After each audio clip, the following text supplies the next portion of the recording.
that moment will never be erased from my mind. It's like I can do so much, and like I could like try to help other people so much, but like there will always be those things that I can't get rid of. You know what I'm saying? Like that are just there. And so that was definitely my lowest point. This is at a time when I'm selling a lot of heroin. A lot. Like it's got to a point where, and this was all. Can you get in trouble for saying this now? Oh, that's so sweet. Hi. Hi, what's up? Oh my God. Mike Majlak is extraordinarily distinctive and an exceptional individual. His experiences range from scraping off a scab in his nose with a rusty razor blade while under the influence of cocaine to attaining fame as a prominent figure on one of the most successful podcasts in the world. Today, we will dive into the specific aspects of Mike's journey, which involve his transformation from a homeless drug addict to one of the most triumphant personalities on the internet and specifically YouTube, and the secrets he used to get there. This remarkable feat can be attributed to Mike's exceptional ability to forge strong connections with highly accomplished individuals and his willingness to never give up on himself. Now the question arises, how can one replicate this success? The answer lies in Mike's formative years as a young boy. Mike started getting into drugs in high school. It all began when his parents went through a divorce. In his family, his dad was a strict enforcer of rules, while his mom was more of an affectionate and passive role. After his dad left, Mike switched from a private school to a public school due to his family's financial constraints. He grew up in Connecticut and attended a rather rowdy high school. It was there that he started associating with the wrong crowd and eventually got involved in drugs. Things took a turn for the worse when he began selling drugs himself. Initially, Mike started with a small-scale operation with his school, but soon it expanded into something bigger, something much bigger. This brings me to my first point. Mike possessed remarkable marketing skills and persuasive skills, which made him an extremely effective drug dealer. He could convince a customer who intended to purchase $20 worth of weed to spend $50 instead, promising to provide $60 worth of weed at a $10 discount. What's better than a $10 discount? Well, today I'm going to offer you something free. I'm going to offer you the subscribe button below. So if you enjoy the content, support me and hit that subscribe button. Now back to Mike. He not only sold $50 worth of weed, but he also earned an extra $30 from a single transaction. It's something Mike often mentions when discussing his past activities. At this point, Mike was only 15 years old, yet he already gained valuable insight into sales, marketing, and delivering value. Unsurprisingly, Mike's talent didn't go unnoticed by his drug supplier. Recognizing his proficiency, they started to provide him with even more product. This led Mike down a treacherous path, transitioning from selling weed to oxycodone. Unfortunately, as a drug dealer, there is no one to guide you or teach you the ropes. In such an industry, you simply receive the drugs to sell, and you are left to fend for yourself on the streets. This situation forced Mike to become independent and deal with challenging circumstances on his own. For example, somebody asking for $20 worth of drugs, but they were only able to come with $15. Or them trying to steal his product, etc. Selling drugs also had a profound impact on Mike's confidence. He wielded significant power over his customers, deciding where and when they would meet. Everything was in his control, which he highlights in his book as something he enjoyed. Moreover, having money attracted girls to him, making him feel more at ease when interacting with attractive women. We will revisit this topic later. Obviously, selling drugs is dangerous and illegal, so Mike has some truly disturbing stories from his experience as a dealer. For instance, there was a time where another drug dealer needed product, so they arranged a time to meet up for the transaction. After taking the drugs, the other dealer refused to pay Mike and started walking away. In response, Mike got out of the car and began to approach him. And I was like, bro, give me the fucking money. You know how this works. I'm not giving you shit until you give me the fucking money. And he's like, no, I want to run inside and put it on the scale. I was like, yo, give me the fucking money or I'm leaving. You know how this goes down. And he goes, you think I have to fucking beat you? And he pulls out a wad of cash, starts counting. He's got a big gold chain on, a wife beater, classic like street shit, right? Red Solo cup. And I'm like, whatever, fuck it, bro. I have my boys with me. He was by himself. So I put it in his hand. He goes, you're fucking beat. fucking do something about it. And he walks out. I can't tell you the amount of times I went above and beyond when somebody tried to beat me are not in this book. I've jumped on the hood of moving cars and been driven down the street at 6. You don't beat me, bro. I was a psycho. Bro, the second he turned around, my door was already open and I was on the way behind him. So he starts moving quick and I'm walking up behind him and I go to literally go throw a punch at the back of his head and I step into like a little hole in the driveway. But there's like an overhang of cement. So my foot kind of locks in there. Yeah. And his boy that I didn't know was on the side of the house waiting for all this to go down comes and drills me from the side. I mean, absolutely drills me. And I just hear, so I start to assess it now. And by the way, now I'm on the ground. First thing I look down, I see my foot is 180. Compound fracture, horrifying. Now I look up and there's fists coming at my face. Fist, over and over. So I'm just getting fucked up. My legs hanging off. The neighbors are outside. There's heroin on the ground. There's cash all over the place. My boys get out of the car, out of the backseat of the Infiniti, run over, and they beat the fuck out of the 2 kids. One of them chokes him out. We get the product back. I G.I. Joe crawl back to my passenger seat and pull myself into the car, and we speed off. This story is just one among many instances where Mike had been seriously injured, but these injuries were just something that was simply going to foreshadow the future. Most people deal with 1 or 2 injuries, but Mike would be somebody very comfortable with the ER room. Before that incident, he was playing basketball and got tripped, landed on the basketball, and ruptured his spleen. This resulted in a life-threatening situation as he lost a third of his blood due to internal bleeding. At this point, he was still a teenager dealing with significant trauma. Throughout his high school career and young adult life, Mike constantly faced hardships, getting kicked out of his house when his mother discovered he was selling drugs, suffering gruesome injuries, and witnessing his parents' divorce. It took him 10 years of drug addiction and enduring major life traumas before he finally made the decision to get clean. This was at the age of 26. My rock bottom, my true rock bottom was in 2010. I started a new drug because I was offered it in my lowest, non-thinking point of my life, crack cocaine. And I tried it.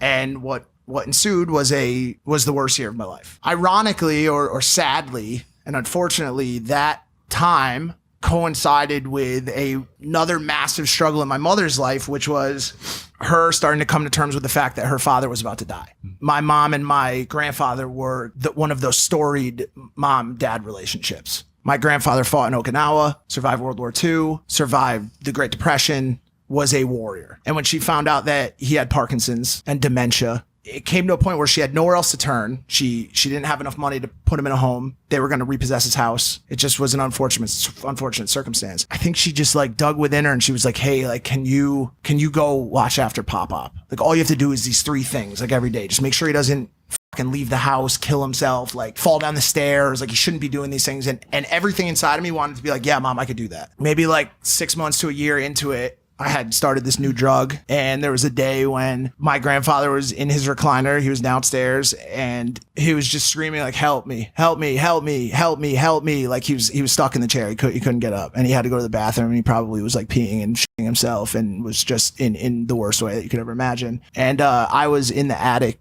smoking crack.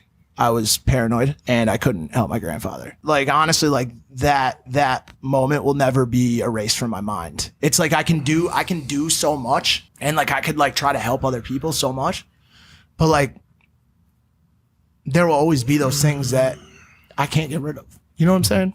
That are just there. Mike talks about how he feels he wasted a lot of his life, 10 years just down the drain, which is another reason for his success, as he explains how important it is for him to try and make the most of every single day, since he already wasted so many of them. This is another secret. We can use this to improve ourselves as well. Use all of the time that you are given, as you are guaranteed nothing. By this point, Mike is 26 and hadn't had a proper job and had the credit score of 400, which was practically as good as not having a credit score at all. This hindered his ability to buy a car, rent an apartment, or establish any form of stability. He lacked significant work experience. Mike eventually found employment with the help of his sister. His job involved picking up dog waste and walking dogs, which initially he had little enthusiasm for. However, he realized he had no other options and reluctantly accepted as his new reality. As Mike continued to work diligently, he graduated, climbed the ranks, transitioning from a dog walker to managing the entire doggy daycare facility. He talks about how throughout all of the trauma in his life, this was something he enjoyed. He liked to be in the dirt and struggling. In a weird way, this also shows his mental toughness, willing not to give up on difficult situations. Even though this was not the best job, this was a significant step for him, as he was now working a legal job and maintaining his sobriety. Mike also had some odd and end jobs, trading penny stocks with his friend. He also started a blog about food, which is funny as that's something he kind of has done with his YouTube career. Sometime later, Mike was able to acquire a camera specifically for taking pictures. While he was seen with the camera somewhere in public, someone inquired about the pictures he was taking. Mike, comfortable with his independence and perhaps unafraid to bend the truth, claimed he specialized in wedding photography. I said, I like photos. I think I can take photos. They're fun to do. That's fun. I saved up a little bit of money with my shitty job and my non-existence, and I had no friends because I had to write them all off because I wanted to get clean and stay clean. And I had no one, but I had a camera now. And so somebody said, whoa, what do you shoot with that Canon 70D that you bought? I said, I'm a wedding photographer. And they said, you're a wedding photographer? And I was like, yeah, that's right. I'm a wedding. I had never even seen a wedding in my life at that point. I was 30 years old when I saw my first wedding. I'd never seen a fucking wedding in my life. I said, I'm a wedding photographer. They were like, well, I know someone who's about to get married. I see she's on a budget. And they were like, well, I was like, well, how does that work? And they're like, oh, I don't know. Go talk to her. So talk to her. They're like, oh, I'll give you $750. You're a wedding photographer? I was like, yeah, I'm a wedding photographer. Showed up at a wedding with a 70D and a fucking built-in flash. A built-in flash. And took pictures of the bride and the groomsmen. Another one of Mike's secrets: to take a step forward and attempt to accomplish what we desire, even when we feel inexperienced or clueless. It can be daunting not knowing how to do something, but as with anything else, you just have to take the plunge and learn along the way. Sometimes there may be someone to guide you, but oftentimes you'll have to rely on yourself, and that should not be a reason to hold back from pursuing your passion. It is like the saying goes, fake it until you make it. Mike ended up photographing several weddings and earning more money from photography than his job at the doggy daycare. Consequently, he made the decision to pursue wedding photography as a permanent career choice. As Mike continued to pursue the wedding photography, he came across an advertisement on Craigslist. He noticed an ad for a company called Lovesac, which was seeking a personal assistant to help with their social media growth. Despite his lack of experience, Mike found it extremely intriguing and decided to apply. He explains in his book he did have 10,000 Instagram followers at the time, which wasn't a lot, but given that this was over 7 years ago, times were very different. Mike also spent some time researching social media growth so he could understand the different keywords that were important to talk about, such as cost per click and click-through rate, things like that. Given his story, it seemed highly unlikely that he would land a job like this. However, he managed to secure an interview with the CEO of Lovesac and used his skills from his drug dealing days to talk his way into a position. His confidence, ability to connect with people, and sales and marketing experience proved beneficial in promoting a product other than drugs himself. These became his responsibility at Lovesac. Lovesac became a turning point in Mike's life as he interacted with influencers for Lovesac's marketing. During this time, he came across a creator named Logan Paul, who reached out to Lovesac in hopes of receiving a free beanbag. Mike took the initiative to contact Logan and explore the possibilities of a sponsorship deal. Their initial interaction consisted of friendly banter, gradually building a friendship. According to Logan, talking to Mike felt like a conversation with one of his close friends. Mike was not intimidated by Logan's popularity or status as a mega YouTuber / Viner. He simply enjoyed chatting with him. I heard about these giant bean bags. I'm like, I want one. So I walk into the Lovesac store. Where? In Sherman Oaks? Sherman Oaks. I'm like, hey, I do Vine's social media presence. Like, you mind hitting me up, or you mind linking me with the marketing guy? Get a text from a dude named Mike. He's like, yo, do you have any ideas? I was like, yeah, I kind of don't want to pay for this Lovesac. Is there anything we can do? And he's like, yeah, sure, we can work on it. Super amicable, friendly, charismatic guy. I've told the story 1,000 times. Got my Lovesac, set him up. I was like, bro, these are great. Can you on them? because you were being friendly and fun and like a bro. He goes, as a matter of fact, you can, Logan. The covers are machine washable, so come wherever you like. I was like, this guy's great. And then the way our friendship developed is, it's one for the books. That's a whole nother podcast. It's one for the books, bro. Is it in the book? The whole thing, bro. Listen, we became really good friends over text at first, and then yeah, we could do a whole show on this. And by the way, you He's gonna read this before I do. He doesn't have one actual copy of the book, and this is just mock-up copy. But we first time we met in real life, Travis Pastrana's house, put together this amazing deal where it's so funny how these days are just tiny blips in the story. Like he shot a love sack out of a massive room-sized slingshot and tried to knock Travis Pastrana out of the sky as he jumped off a large ramp on a motocross bike while Roman Atwood recorded. Yeah. What the fuck did I just say? What the fuck did I just say? How did that happen? And I met you for the first time. You came down the driveway and you're like, Mike! And I turned around and I said, yo! And just like that, bro. They collaborated on a brand deal and continued their conversations. Eventually, Logan hired Mike to work on the branding team for his company, Team Maverick. Recognizing Mike's corporate experience, Logan used his assistance in the rebranding of himself after the Tokyo incident. Mike supported Logan during a time when it seemed like his career might come to an end. When others may have left Team Maverick, Mike dedicated all of his efforts to helping Logan, even leaving his own corporate job. Mike had no choice but to face adversity, but he was no stranger to low points in his life. Another important secret. Mike had dealt with so many things that, for a common person, may feel overwhelming and feel like the end of the world. For Mike, it was just another day.